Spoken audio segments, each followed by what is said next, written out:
Fala galera, beleza? Hoje eu tô aqui com a presença ilustre aqui do meu amigo João Luiz.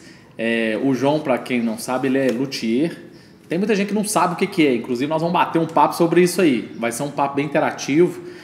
Nós vamos falar acerca de regulagem de instrumento, manutenção de instrumentos, construções dos instrumentos.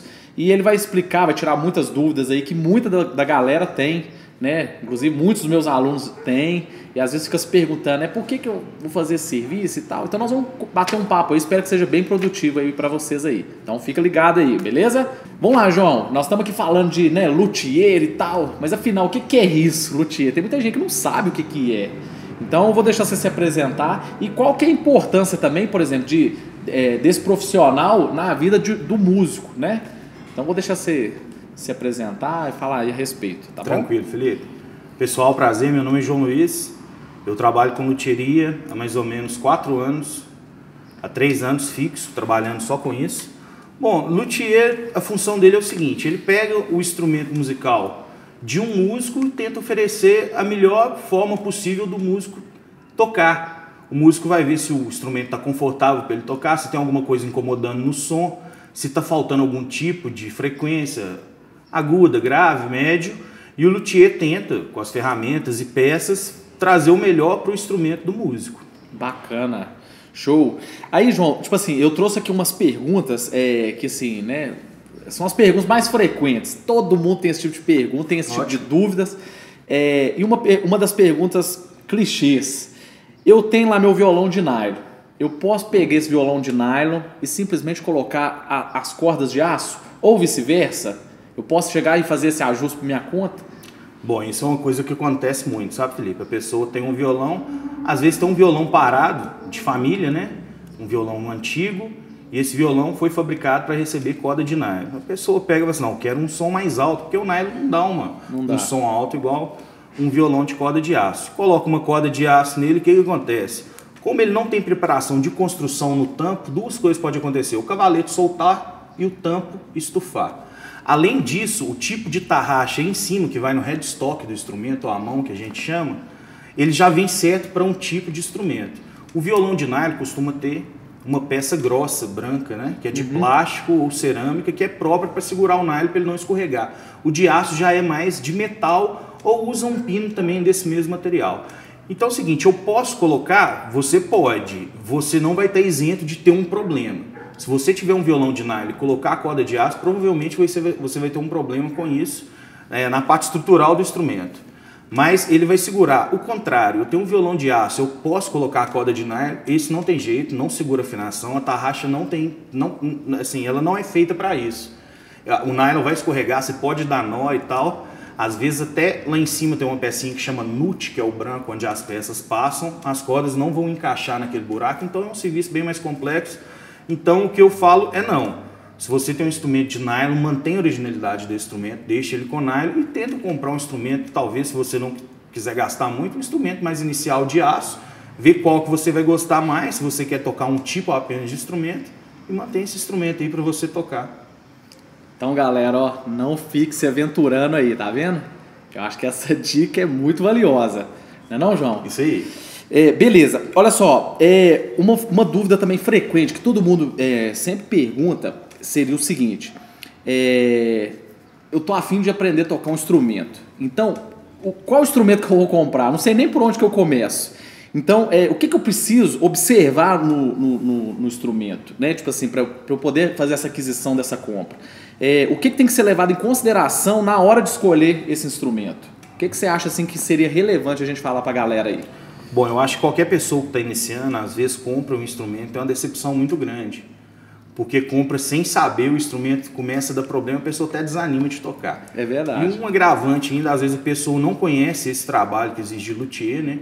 Porque o trabalho mais forte do luthier é a regulagem, que é tentar baixar as cordas, deixar mais confortável para a pessoa conseguir tocar. E quem está iniciando realmente precisa de ter um incentivo a mais, um instrumento confortável, senão vai desanimar. Para quem já está tocando há muito tempo, já é pesado, né? Mas é o seguinte, vamos lá, as primeiras observações, hoje a internet ajuda muito, né? Para você fazer qualquer tipo de pesquisa. Então acho que o mais interessante, Felipe, você vai na loja, testa um instrumento, vê se você gostou, olha o som, se está captando legal as cordas e tenta ver o conforto no braço, que vai ser um problema a menos que você vai ter. Porque se já estiver confortável e não estiver trastejando, provavelmente esse braço não vai ter empenho.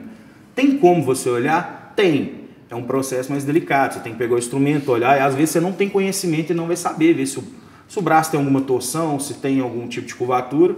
O ideal, se for comprar e tiver uma pessoa que já é mais experiente, que já toca e puder ir com você para olhar e sentir, eu acho que isso é o mais aconselhável. Se não, vai nos fóruns, pesquisa na internet, no YouTube, sobre o instrumento que você está interessado, dá uma olhada nos vídeos, porque vai ter muita gente falando bem ou mal, sempre tem material nesse sentido. Então acho que a base é partir por aí. Se tiver oportunidade, tente levar alguém que tem mais experiência para te ajudar. É isso aí que você falou, é importante, cara, porque assim, hoje, né, existem muitos modelos, existem muitos tipos de instrumentos, então eu acho que assim, nada melhor do que quem está na área, assim, né, para poder te auxiliar nisso aí. Porque às vezes a pessoa chega lá, né, como diz, muito crua, não entende nada, né, assim, então, às vezes o próprio vendedor pode ser que te ajude também, né, mas tem aquele lance também que o vendedor quer vender, né, vender. Tem que tomar cuidado com isso aí, é verdade. Beleza, ô João, uma pergunta também que é frequente demais, cara, com relação à questão dos cuidados que a gente deve ter com o instrumento. O que é necessário, assim, você tem algum tipo de produto, alguma coisa que você indica pra galera para manter a limpeza do instrumento, manter ele sempre bem cuidado, ou tem alguma coisa que eu tenho que observar, tipo assim, na hora de ter esse cuidado? O que você, assim, sugere pra galera, o que você indica aí? Bom, essa pergunta é ampla, né, dos cuidados que você tem que ter com o instrumento. Eu acho que o primeiro ponto é o jeito que você vai alocar seu instrumento, que você vai guardar ele. Vamos supor que você tem um violão, você não tem capa nem case, né, que são os itens utilizados para guardar o instrumento. O ideal do violão, da guitarra, do contrabaixo é ele ficar sempre na posição em pé. Você pode colocar ele, vamos supor que você coloca do lado do seu guarda-roupa no seu quarto, encostando um pouquinho na parede, mas sempre em pé. Guardar deitado não é legal pelo seguinte: se você guardar deitado, seu violão vai estar encostando, às vezes seu braço encosta, então o tensor, que é uma peça que está dentro do braço, vai estar tendo um ponto de apoio que vai estar fazendo pressão. Isso pode acontecer de empenar o braço com o tempo, ficar muito tempo guardado, ou de segurar o instrumento. Então o ideal, se você tiver uma capa ou um case, que é o principal ponto que eu acho de conservação, para não pegar muita interferência de queda de temperatura e tal, é isso. Você ter um case ou uma capa e tentar guardar ele sempre em pé. O ponto de cuidado com o instrumento de limpeza. Na parte de limpeza, você tem que observar o seguinte: alguns instrumentos têm um tipo de verniz por cima. Pode ser de poliuretano, pode ser de PU ou pode ser de nitrocelulose. É uma parte mais ampla, mas eu vou tentar explicar. Se você pegar um violão que ele tem um corpo natural, que ele não tem um tipo de verniz, se você pegar uma cera de carro, que ela tem um diluente ali, se você for passar, você vai acabar com o seu violão. Porque ela tem um tipo de solvente nela que é para trabalhar com um tipo de verniz específico. Então você pega essa cera de carro, você não vou dar um trato no meu violão e dar um brilho. Você vai tirar o verniz dele, que não é próprio para isso, e vai acabar danificando, vai ficar feio. Então eu aconselho o pessoal a comprar uma tinta neutra, que ela vai servir para qualquer instrumento, para você não ter que pesquisar sobre isso. Assim, não vou mostrar a marca aqui para não fazer propaganda, mas essa cera que eu uso aqui, ela é uma cera de carnaúba. Essa cera é uma cera especial, tá? Ela não é tão barata como uma cera de carro, se você for comprar, ela é de carro também. Porém, ela não afeta muito essa parte se você tiver um violão com tampo natural só na madeira, ela vai dar um brilho legal e não vai fazer nenhum tipo de dano para o tipo de verniz que o instrumento tem. Ela serve tanto para o tipo de verniz de guitarra, que tem aquele brilho excessivo, ou para um tipo de verniz mais fosco. Ela vai dar um brilho assim legal, vai hidratar a madeira, então essa de carnaúba eu aconselho. Bacana. A parte da escala, se você quiser... Você acha, não, meu violão está com a escala clara demais, tá seco, assim, a aparência seca. Isso aqui você acha em qualquer supermercado, óleozinho de peroba, você pode passar na escala, tá? Isso aqui vai hidratar a sua escala, é uma coisa legal. Você passa, tira as cordas, passa, deixa secar, depois você vem com um paninho tirando o excesso. Então aí você já vai ter protegido o corpo do violão e a escala. Esse você já passa ele, João, com um paninho seco? Isso, você pode passar com um paninho, com uma estopa, com algodão, só passa, deixa lá. O algodão vai soltar um pouquinho de película lá, mas isso você vem limpando depois, não tem problema nenhum. Isso aqui não é uma coisa que você faz com excesso, não. Se você fizer uma vez por ano a hidratada na escala, já é legal. Alguns instrumentos têm escala clara e ela é envernizada, então você nem precisa passar óleo. Vou até dar exemplo, mostrar uma guitarra depois que tem escala desse jeito e um violão que tem uma escala diferente. Esse óleo aqui já é mais específico, é um óleo da Dunlop, é um óleo de limão. Esse já é mais específico para minha área de trabalho, que é a parte do luthieria, pelo seguinte. Quando a gente faz uma regulagem, a gente vai fazer um nivelamento de traste, acaba que você usa alguns produtos que não fazem tão bem para madeira, sabe? Então o ideal é você isolar essa escala, depois você isolar, você fazer o trabalho nos trastes, e esse óleo serve justamente para isso. Você passa ele, que ele fecha os poros da madeira, a madeira dá uma retraída. Então ali para frente, quando você for dar um polimento no traste, não vai ter nenhum tipo de problema, porque a madeira já está no lugar certinho, já vai estar hidratada, mas esse você não acha com facilidade não, esse você acha na internet. É um óleo também que uma vez por ano você passar já está legal, um óleo da Dunlop de limão, tem de outras marcas também.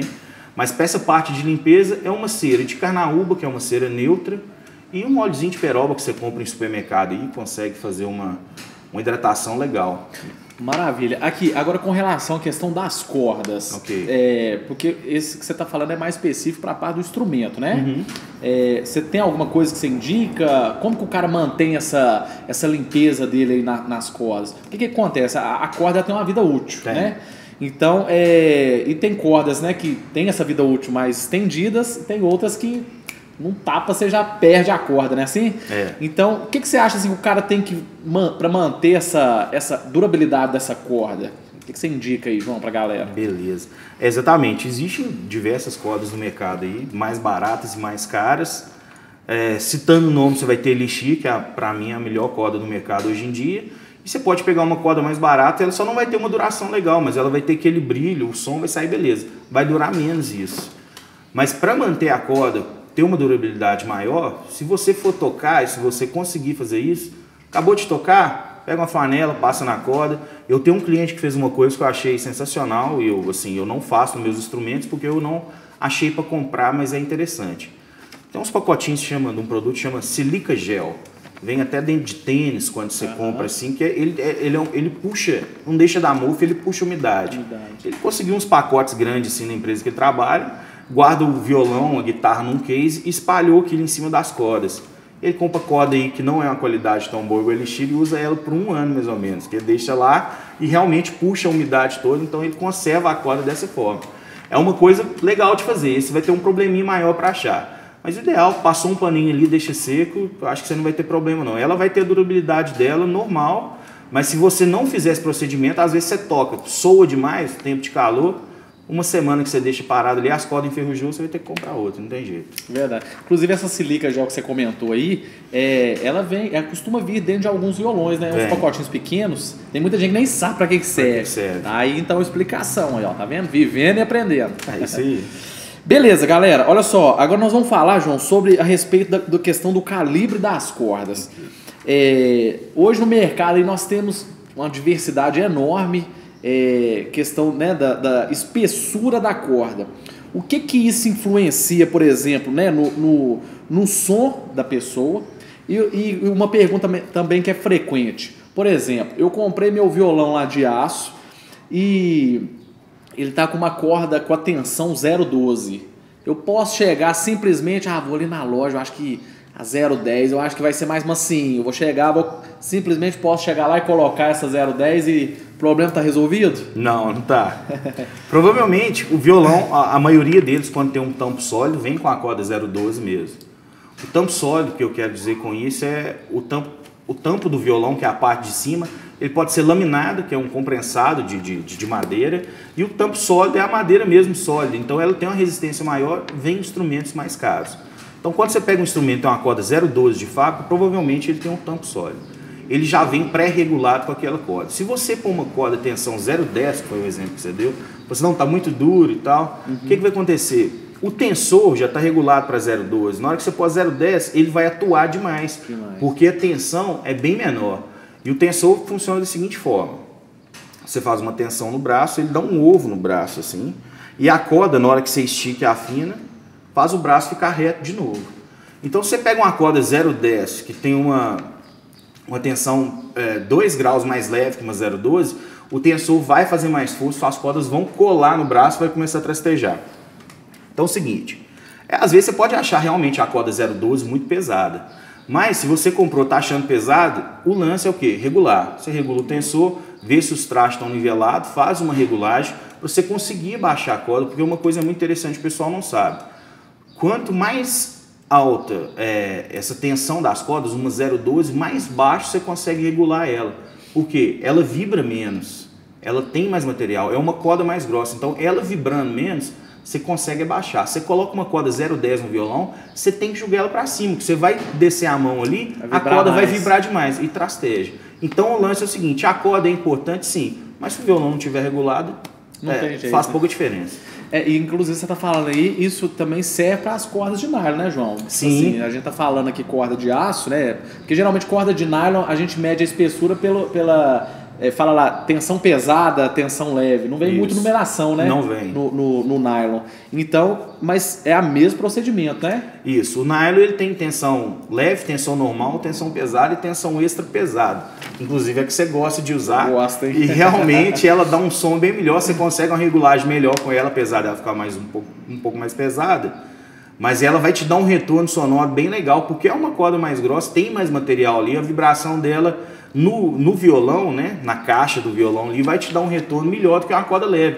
Às vezes você acha, não, meu violão tá com som xoxo, tá com uma corda muito levinha, tá confortável. E você coloca uma corda pesada ou extra pesada e regula, você vê o tanto que seu instrumento tem de potencial para te oferecer.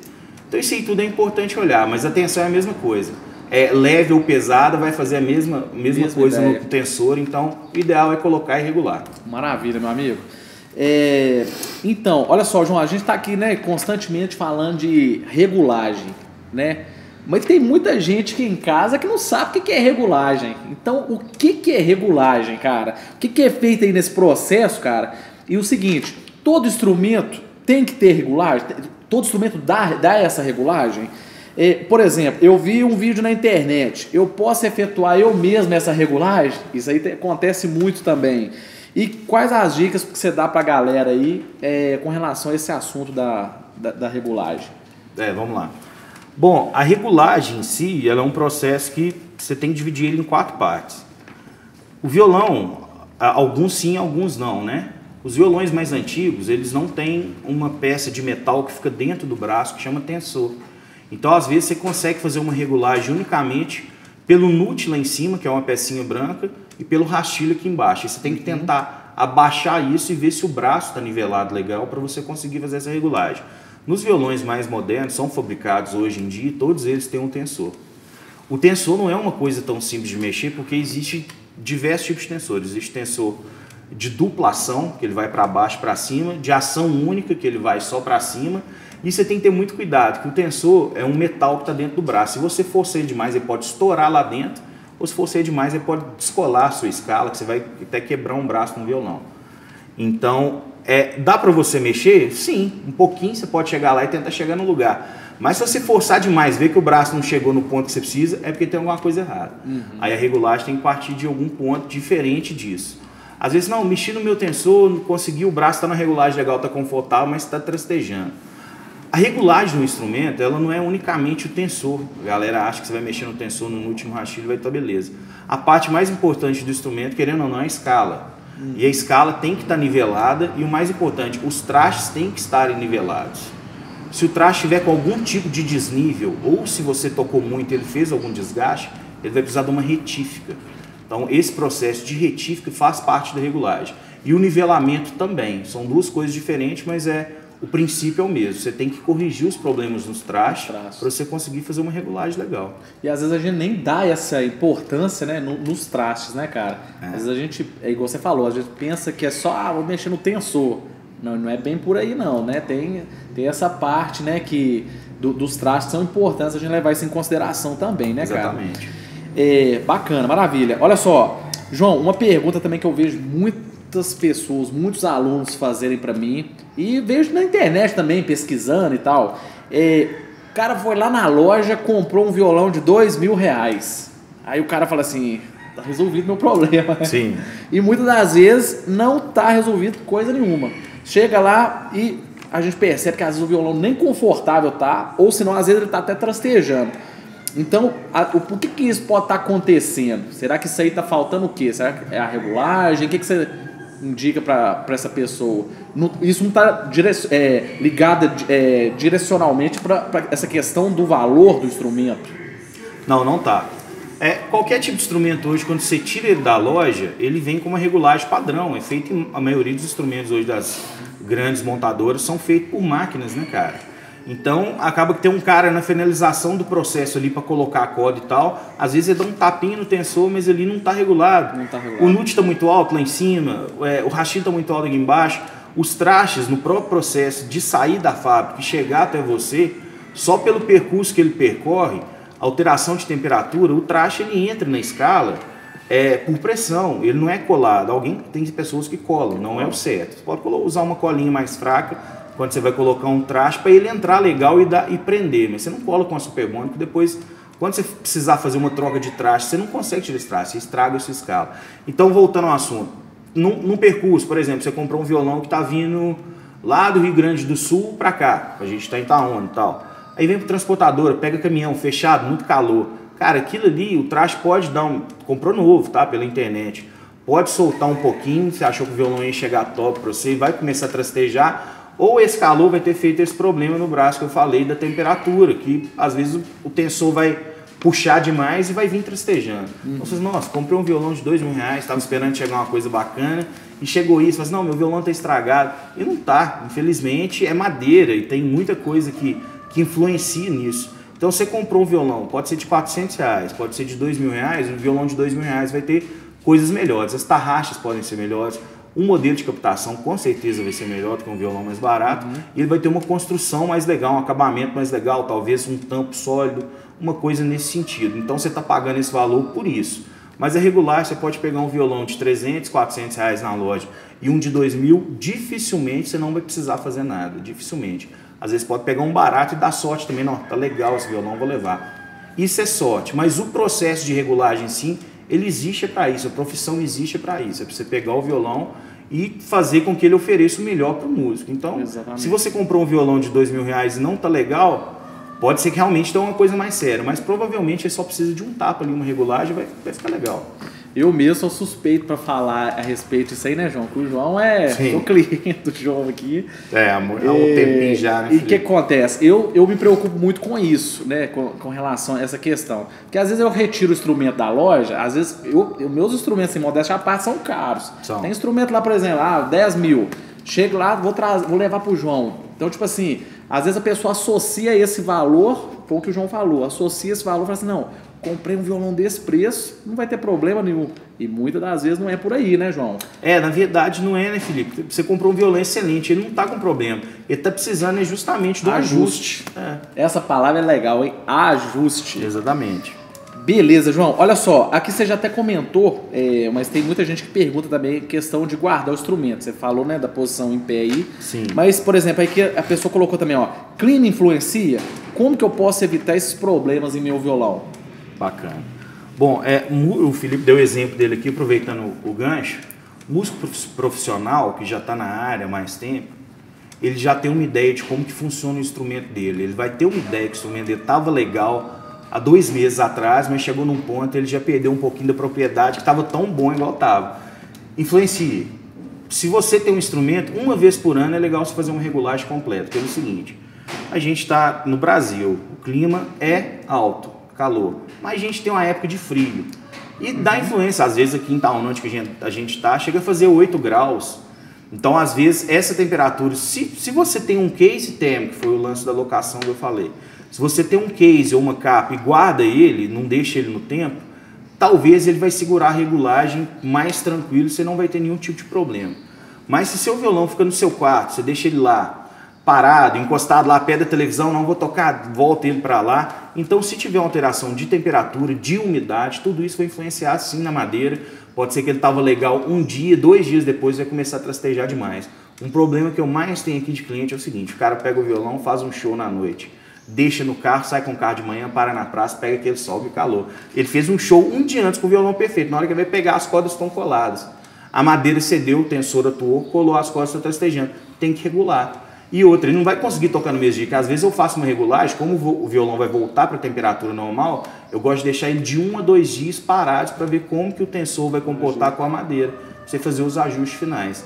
Então, se você pegou, tocou na noite, pode estar cansado, pode ter bebido mais um pouquinho, mas lembra tirar o violão e colocar ele no seu quarto, para você não pegar essa diferença toda e fazer isso, que você vai perder uma regulagem realmente. Maravilha. Beleza, vamos lá.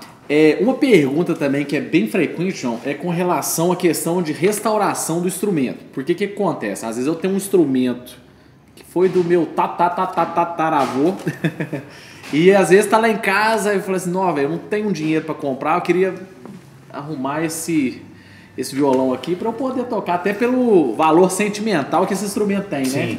Então essa questão, por exemplo, da restauração no instrumento, você acha que é uma coisa que compensa? O que você indica pra galera? Tem que ser analisado caso a caso? O que você acha sobre isso aí?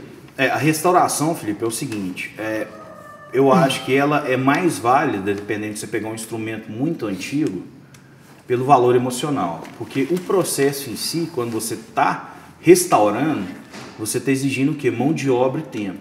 Então, às vezes, você fica muito tempo num instrumento só trabalhando para conseguir fazer ele voltar a ser o que era. Então, querendo isso não, mão de obra e tempo, vai dar o quê? Um ônus, vai ficar caro. Então, se for o caso de você ter um instrumento que você quer restaurar para tocar, é melhor você comprar um novo, que provavelmente vai sair mais barato. Agora, se você quer pegar um instrumento que tá o quê? Quebrou uma pecinha ali, que é uma coisa mais simples, você quer pôr ele na atividade e não importar com o restauro inteiro, porque se você quebrou uma mão do instrumento, o headstock quebrou, vamos supor, você vai lá, faz a colagem.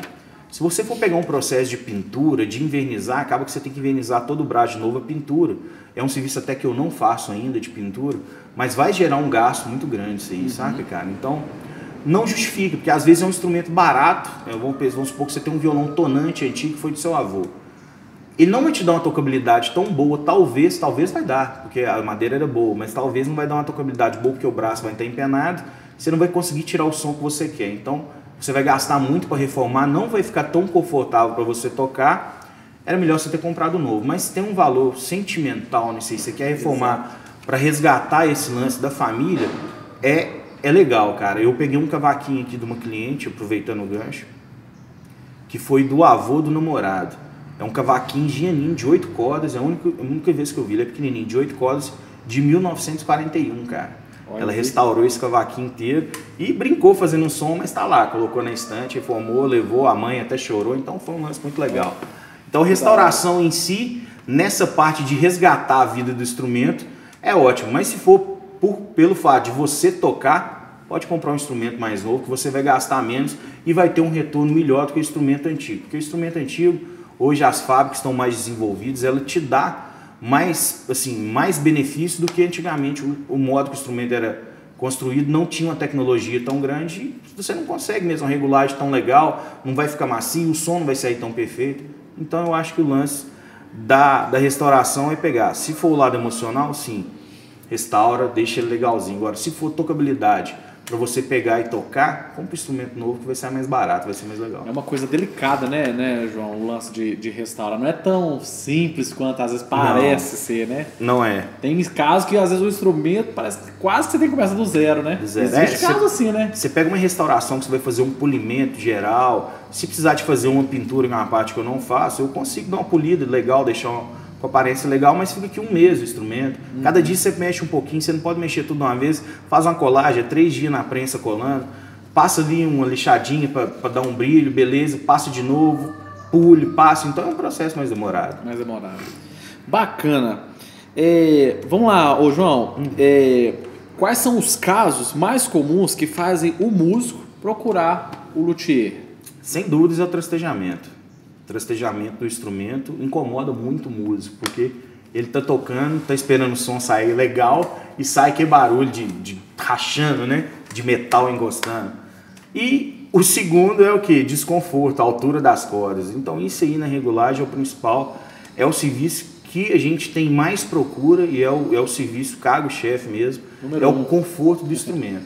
Aparece muita parte elétrica, algum tipo de problema que a gente resolve, que não é raro, mas acontece, mas a insatisfação geral é a confortabilidade ou o barulho do trastejamento no instrumento. Você falou de parte elétrica aí também, João. Quais são os casos mais comuns que às vezes pode ocorrer, por exemplo, no instrumento, dessa parte elétrica, por exemplo? Bom, a parte elétrica de instrumento sólido, que é baixo, guitarra, muitas vezes o instrumento, depende dos casos, ele não tem um tipo de condicionamento legal por dentro dele ali do circuito. Existe um processo de blindagem que você faz no instrumento, que ele ajuda bastante para qualquer tipo de ruído que está te incomodando ali, externo, que ele ajuda, dá uma abafada, e corta, você faz um aterramento legal no circuito ali, e corta o tipo de ruído que o circuito mesmo solta. Querendo ou não, se você ligar o instrumento, ele tem um ruído de fundo. Qualquer coisa elétrica que você for ligar vai dar um ruído de fundo. Chama ruído de fundo, exatamente isso.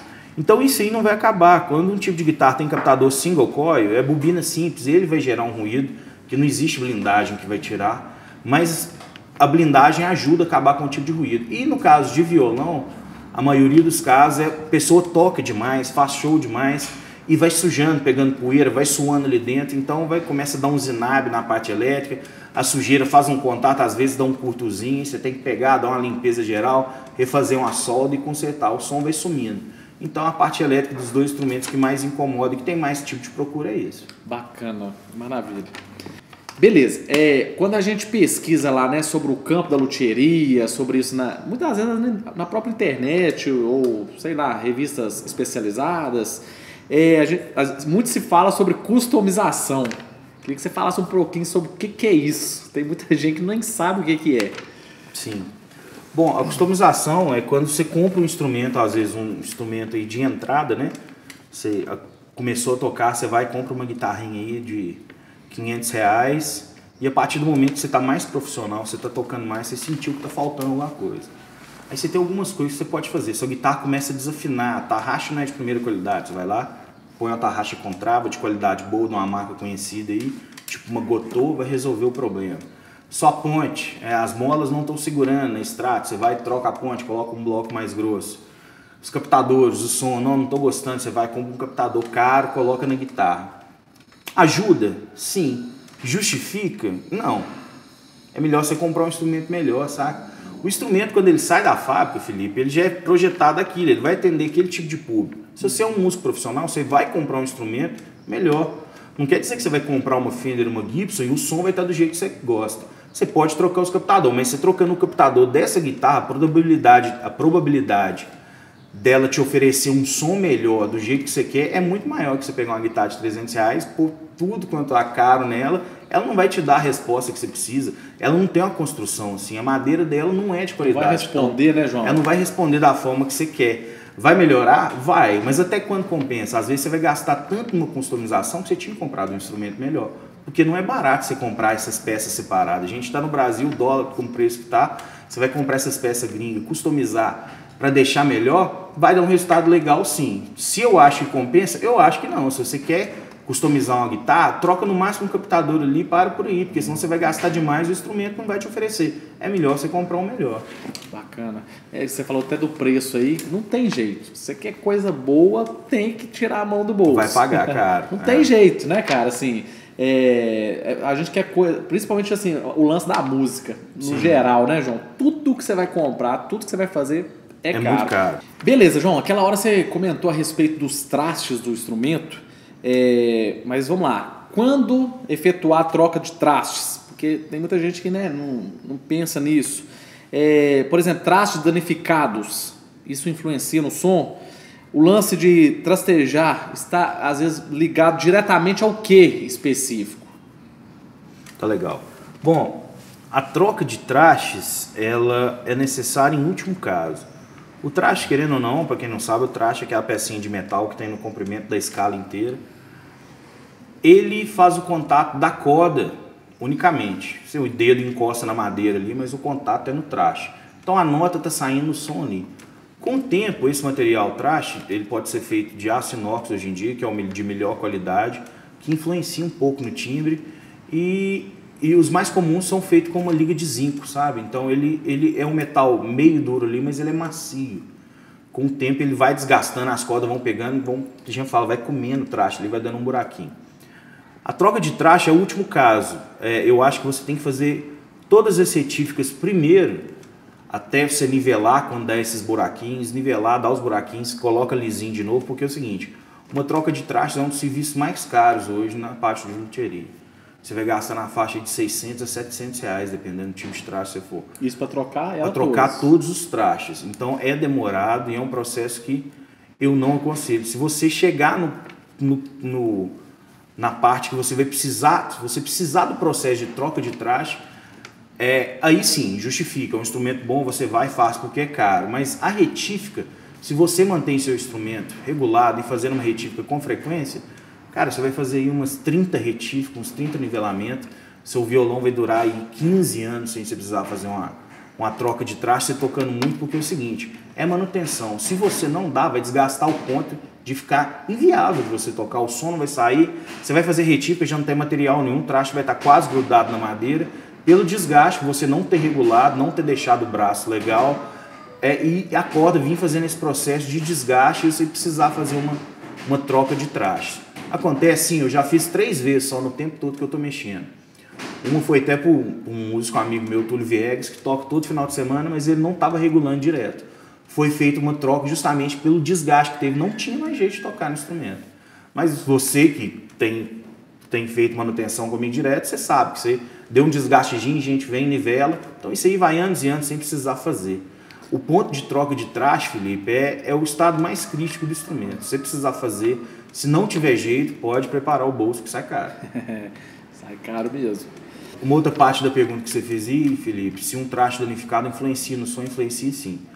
Quando está danificado, vocês veem que o seu traste tem um buraquinho para baixo ali, às vezes você aperta nele, a sua nota que era para ser um Mi, vai dar um Ré sustenido, porque não vai estar no nível legal ali, então você vai perder a afinação, e pelo fato dele estar com um buraquinho ali, na hora que você pôr nele, o traste depois, por exemplo, você pega a escala começando aqui, a mão do violão, primeiro, segundo, terceiro, você faz uma nota aqui no terceiro traste, no quarto vai trastejar, porque o terceiro está desgastado. Aí é um processo sem fim. Começa a trastejar na terceira, vai trastejar na quarta, na quinta, porque todos os trastes vão comendo. Então tem que regular e fazer retífica.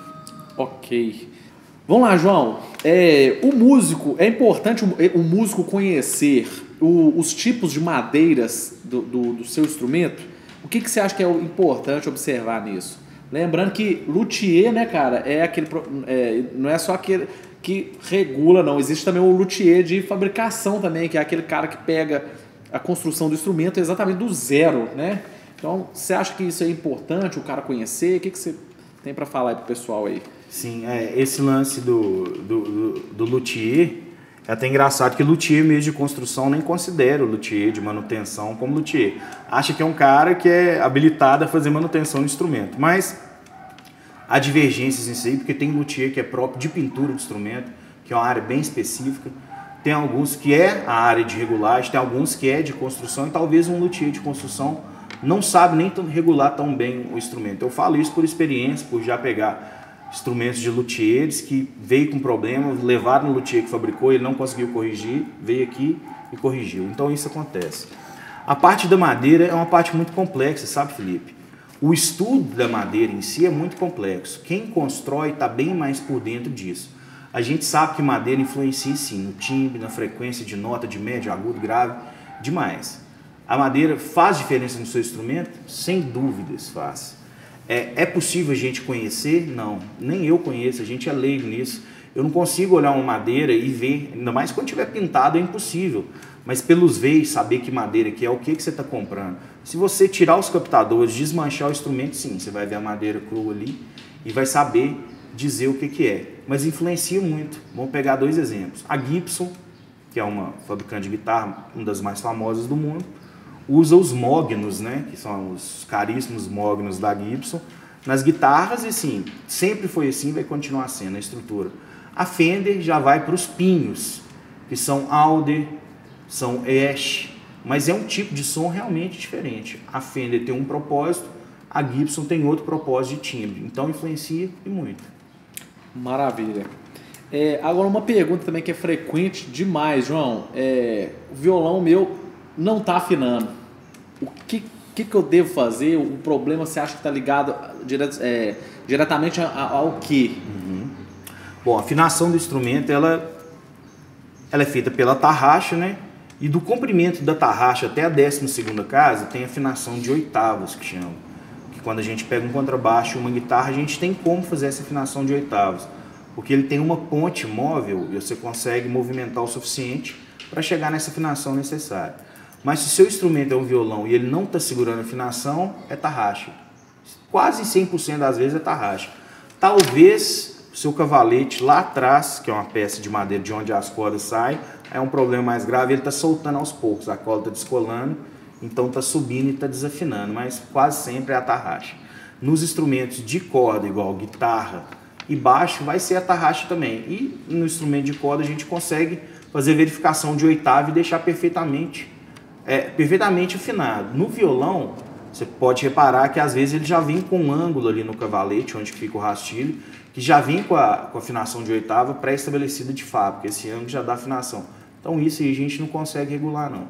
Se vir com problema, aí você vai ter que procurar um luthier que fabrica, fazer um cavalete novo com o ângulo certo, que é tudo medido. Aí você vai conseguir essa afinação de oitava, se for isso o caso que esteja incomodando. Se está desafinando, é tarraxa ou o cavalete soltando. Então, em todos os casos, não se aventure. Tem que procurar o luthier, né, João? Exatamente. Não é isso?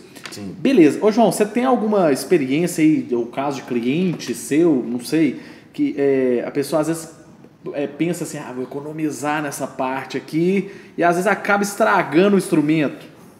Você tem algum caso disso? Porque o que acontece? Às vezes o camarada, a gente estava até conversando disso antes, às vezes o camarada compra lá um instrumento de R$300, Sim. Manda pro luthier para fazer um ajuste, esse ajuste sai em R$200. A pessoa às vezes fica assim, mas que você tem algum caso aí, alguma experiência de alguém que já estragou o instrumento? Você quer comentar? O lance de você comprar um violão barato às vezes você faz uma regulagem que saiu até mais cara do que o violão, a pessoa fica sem entender, mas você troca algum tipo de peça, esses violões mais baratos vêm com o nut e o rastilho de plástico, a gente coloca o osso para dar mais sustento, mais vibração para o tampo. Você corrige o problema estrutural no braço, faz uma retífica no nivelamento. É um processo que não é tão caro, mas tem um certo gasto. Então você compra um violão usado de R$200, provavelmente sua regulagem com a corda vai ficar bem mais caro que isso. Se eu vou pôr uma corda boa, inclusive. Mas você falou, foi engraçado, porque eu tive um exemplo de um violão ontem, eu não posso citar como que aconteceu, mas eu acho que dentro do meu campo profissional posso falar, porque chegou a mim esse problema. Um cliente levou um violão, e uma pessoa que trabalha com isso em Itaúna também, e era um Takamine, inclusive, muito bonito. E o Takamine, no rastilho dele, a captação de rastilho, ele já vem de fábrica com uns contatos no captador certinho. Vem 6 contatos, um para cada corda. Esse profissional, segundo o cara que veio me procurar, né? Ele acha que esse profissional chegou e lixou, porque não estava dando contato das cordas e o som começou a sair desnivelado. Eu falei assim, traz para eu ver. Aí realmente chegou, o cara tinha pegado um rastilho que é feito específico para o instrumento, lixou ele tudo, parou de sair som. Aí quem trouxe para mim foi uma outra pessoa que mexe também, que não tinha capacidade de fazer e que levou em outro profissional primeiro, que diz ele foi esse outro profissional que fez isso.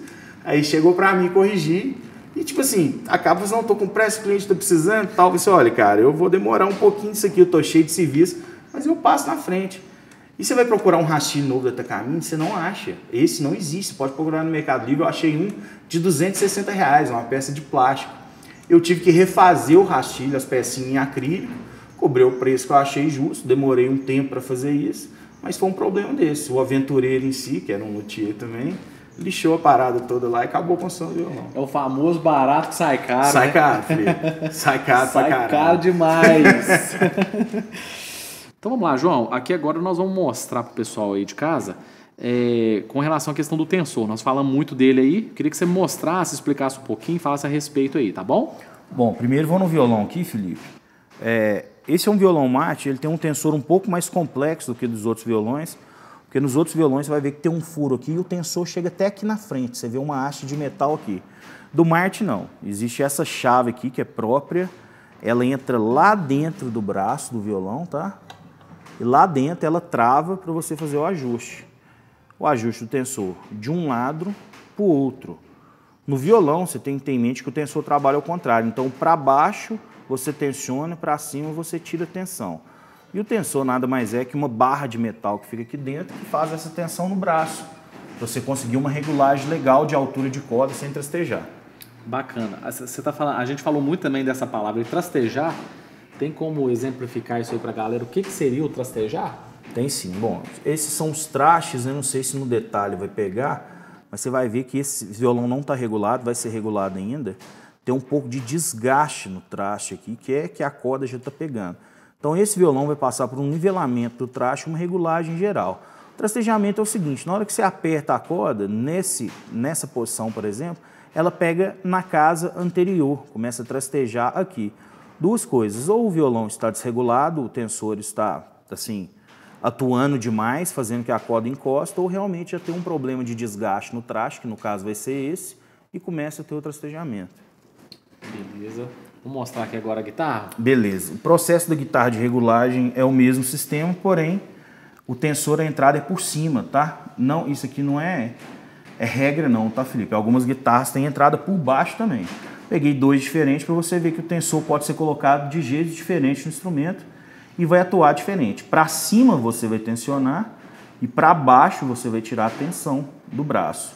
O processo é o mesmo, a barra de ferro fica aqui dentro e você consegue o ângulo no braço, fazendo que ele fique côncavo ou convexo, né? Para você pôr a ação das cordas aqui e conseguir regular legal sem trastejar e ficar numa altura confortável. O processo é o mesmo. Essa já está regulada, os trastes já foram nivelados e polidos. E aproveitando a oportunidade, vou mostrar, né, como que é o instrumento. As tarraxas, né, que segura as cordas, é para afinar. Na guitarra, o lance de afinação, que você fez uma pergunta anterior, se estiver desafinando, provavelmente pode ser uma tarraxa igual no violão. E na guitarra, exemplificando, isso aqui chama saddles, ou carrinhos, né? Eles são móveis, você vai ver que tem uma mola aqui e um parafuso. E ele vai para frente ou para trás. Isso serve para regulagem de oitava do instrumento, tá? Então, se o violão você dá um mizinho solto, chega na 12ª, não dá um mizinho na oitava, é porque suas oitavas estão fora. Aí você tem que regular por aqui. É basicamente isso. Beleza. Maravilha. Foi. Beleza, gente. Ó, então, queria agradecer, João, imensamente aqui, né, por essa participação sua aí comigo aí, né, para esclarecer as dúvidas frequentes que a galera tem, né, essa questão, que é um assunto que vocês viram aí que é complexo, não é tão simples quanto parece, né. Então, eu queria te agradecer aí, né, pelo ter aceitado o convite e queria que você falasse também sobre, né, sua página aí, seus contatos. Vou deixar aberto aí para você falar suas considerações finais. Bacana, Felipe. Bom, primeiramente, eu que tenho que te parabenizar pela iniciativa, né? Eu acho que você é um professor, acho que dentro de Itaúna, provavelmente o professor mais conceituado, como músico também. E é legal você ter esse interesse de mostrar para os seus alunos como que é o mundo da música e como que ele funciona por inteiro. Porque realmente você compra um instrumento, às vezes você desanima de tocar pelo fato do instrumento estar ruim mesmo. Então, assim, tem várias coisas que influenciam, claro, você tem que ter um bom professor, mas você tem que ter um bom instrumento regulado para você conseguir tirar um som que vai te agradar e você conseguir fazer o seu sonho, né, se realizar por completo, porque não adianta. Às vezes você fica frustrado com uma coisa que é pequena, que você não sabe, tem um jeito de corrigir, você acha que você comprou, ficou decepcionado com a compra e não. O caminho é diferente, eu acho que dá para regular e, claro, procura o profissional e ele vai te falar, não, realmente, seu problema tem... Você comprou, tem a nota fiscal, devolve, não tá legal, senão você vai gastar muito. Eu sou, não, isso aqui a gente regula aqui, fica legal. Então, essa iniciativa sua é muito bacana. Eu que agradeço a oportunidade de divulgar um pouco meu trabalho também e que você tenha muito sucesso. Acho que o mundo da luthieria, ele é muito vasto. Quem quiser pesquisar na internet vai ver isso aí. Cresceu junto com a criação dos instrumentos musicais, né? Você vai aperfeiçoando. Então, você compra um instrumento para aperfeiçoar. A minha função é tentar te oferecer o melhor que o seu instrumento pode te oferecer e te falar o que pode ser feito e não. Então a gente está aí, graças a Deus tem muito trabalho, você é um cliente excelente que eu tenho. agradeço as indicações e que eu possa estar ajudando você aí, ajudar seu aluno a caminhar e estar satisfeito com o sonho dele.